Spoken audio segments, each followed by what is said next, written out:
Пайгамбарыбыз Мухаммад алейхиссалам айтат, саллаллаху алейхи вассалам, кимде ким Рамазан айын келатканына сүйүнсө дейт. Чыгышына капа болсо, ал адам Кудай буйруса иншалла сөзсүз түрдө бейишке кирет дейт да пайгамбарыбыз. Мисалы башканы билбейм, мен өзүмө жооп берейин, мен сүйүнөм да, ушунчалык сүйүнөм. Рамазан келгенде кут береке келет. Рамазан келгенде хадистерде келет, шайтандар байланат деп. Мен ошону кадимкидей сезем да, сезем. Сүйүнөм. Рамазан кеткенде кадимкидей береке да, кут дагы эми толук болбосо дагы бир жарым жартылай кетет да, жарым жартылай кетет. Анан береке да кошо кетет Рамазан кеткенде. Пайгамбарыбыз айтат, эгерде силер дейт Рамазан айында Кудай Таала берген соопторду, берекелерди билгениңерде 12 айдын бардыгын ушу Рамазан айы болсо, ораза айы болсо деп тилейер дейт да. Сахабалар 6 ай Рамазанды күтчү экен да, качан келет деп даярданып. 6 ай күтчү экен. Кеткенден кийин, ошол Рамазан айы бүткөндөн кийин 6 ай кайгырчу экен Рамазан кетип калды деп. 6 ай күтчү экен, 6 ай кайгырчу экен да.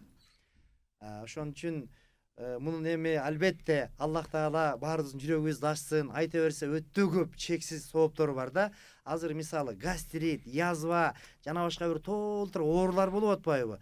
Ошонун эң бир 90-95% себеби адам көп жегенден, кыймылдабагандан. Мен Чүй областынын главный врач менен сүйлөшүп олтурдум бир конокто. Молдоке дейт, эми Кудай кечирсин, мына сахар, махар деген бул ошол байлардын креслодо отура бергендердин оорусу деп ал адис сүйлөп атат да.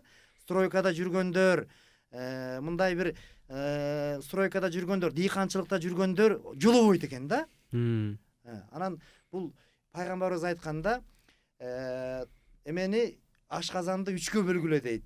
Бир бөлүгүн сууга, бир бөлүгүн тамакка, бир бөлүгүн абага деп.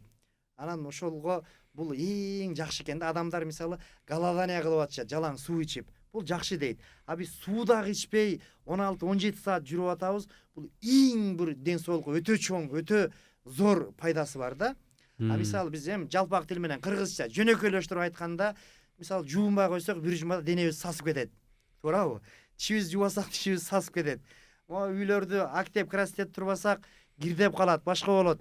Анан 24 саат ура берсек, 30-40 жыл ана ашказан отказ берип, гастрит, язва, башка болуп аткан ошол.